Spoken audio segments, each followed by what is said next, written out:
国家主席习近平于周四在北京以视频方式出席金砖国家领导人第13次会晤。习近平就金砖务实合作提出5点倡议，并宣布中国年内将再向发展中国家无偿捐赠1亿剂疫苗。同时，中国明年将主办金砖国家领导人第14次会晤。多年来，金砖国家合作机制不断完善，合作领域持续拓展，国际影响日益增强。其中，中国方案、中国主张在不断引领金砖合作走向开放创新。展望未来，中国将继续为提升金砖合作贡献智慧和力量，为充满不确定性的世界注入更多稳定性和正能量。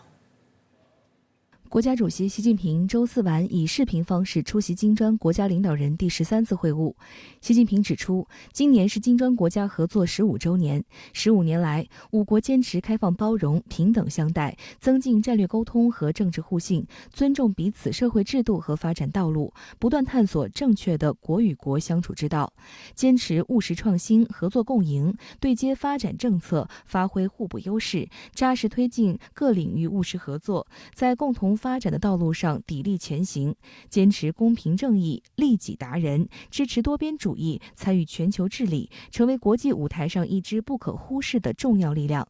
事实证明，无论遇到什么困难，只要我们心往一处想，劲儿往一处使，金砖合作就能走稳、走实、走远。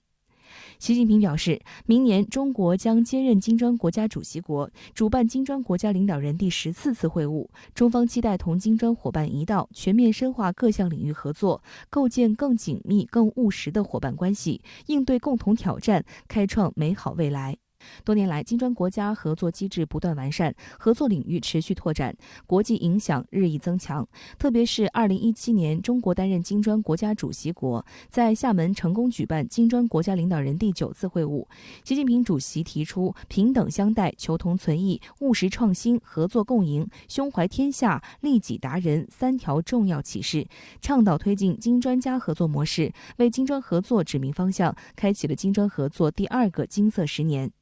分析认为，中国持续扮演拉动世界经济增长和创新的引擎，成为金砖国家合作机制中的中坚力量。同时，中国经济总量是其他金砖国家总和的约2倍。中国对金砖合作的积极贡献，增强了金砖机制的可延续性，也打破了西方某些势力看衰金砖机制的诅咒。未来，以金砖加理念为代表的中国方案，还将继续引领金砖国家创新发展。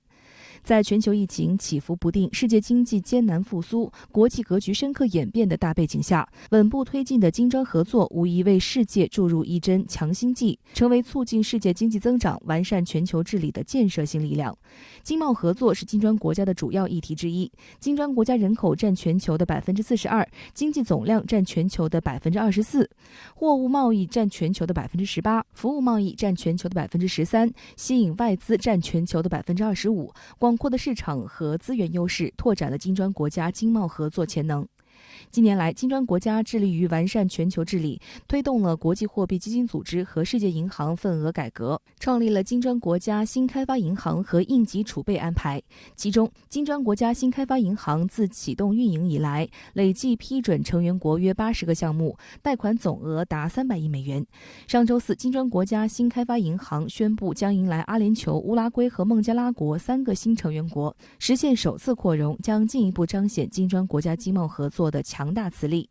面对世纪疫情，金砖国家积极保持信息交流和抗疫合作。去年以来，金砖国家先后举办应对新冠肺炎疫情特别外长会、卫生高官视频会议等会议，及时分享卫生应急机制、疫情防控与救治经验。与此同时，5国间疫苗援助与疫苗研发合作进展顺利。中国企业积极同俄罗斯、巴西等伙伴合作开展疫苗3期临床试验。今年5月，中国宣布成立金砖国家疫苗研发中国中心，推进5国疫苗联合研发和试验、合作建厂、授权生产、标准互认等工作。尤其是呢，这个近年来这个疫情的原因，地缘政治呢竞争加剧的这样的背景下呢，有一系列的这个热点的问题和一系列大家关切的这个现实的问题呢，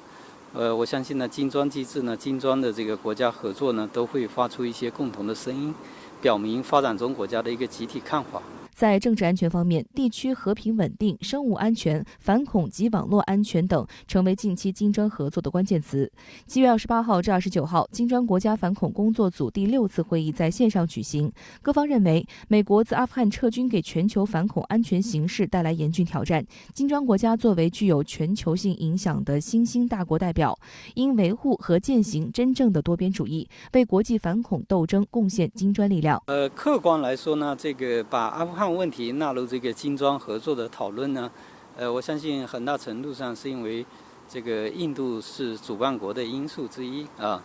因为印度很关切阿富汗的问题，然后呢，印度呢和这个中俄两家的这个关于阿富汗的问题的立场呢，又是差别比较大的所以整体而言呢，金砖机制在阿富汗问题上的这个作用呢比较有限。实际上，金砖国家在过去10多年间遭遇双边矛盾、大国博弈、疫情等内外部多重压力和挑战。例如，美国近年积极拉拢印度，通过参加印太事务抗衡中国。日本时事通讯社周4就引述消息人士透露，美日印澳4方机制首次线下首脑会议计划于本月下旬在美国举行。报道称，在会谈上，这4个国家的领导人将围绕所谓自由开放印度太平洋构想进行磋商。但另一方面，印度对于金砖国家合作机制仍很重视。印度呢，确实是这个经常是这个所谓脚踩两只船嘛，所以印度整体而言呢，它是试图在中间走一个平衡的这个道路。分析认为，即使当前各成员国在部分领域存在利益冲突和竞争关系，我们仍要以发展的眼光看待金砖机制，认清金砖国家合作的巨大潜力。相关话题来连线中国社会科学院世界经济与政治研究所国际政治经济学研究室副主任马涛。马先生您好。国家主席习近平出席金砖国家领导人第13次会晤，在当前复杂的国际背景下，您觉得此次峰会的召开有哪些意义？这次第13次金砖国家领导人会晤，我想在这样的一个复杂的一个背景下呢，我想主要是在这以下个方面做出了一些贡献。第一个就是金砖国家的这种南合作的一个新的模式，实现了代表性和开放性之间的一个平台。我想呢，这次领导人会晤呢会进一步加深和拓展南合作。第二个方面呢是提升了全球经济治理的这样的一个纵深的发展。我想呢，在这个全球经济正在这个复苏发展，然后同时呢，这个逆全球化和一些保护主义不断抬头的情况下呢，我想金砖国家之间以发展中国家和新兴市场国家为代表的这样的一个合作呢，会促进全球经济治理的一个模式。第三个方面是会这个加强全球抗疫的合作。我想以这个金砖国家合作呢，作为这个全球抗击新冠疫情的一个典范。我想在一些领域呢，尤其是疫苗和这个防疫的物资方面呢，金砖国家之间的这种相互的帮助和合作呢，在全球起了一个非常好的引领作用。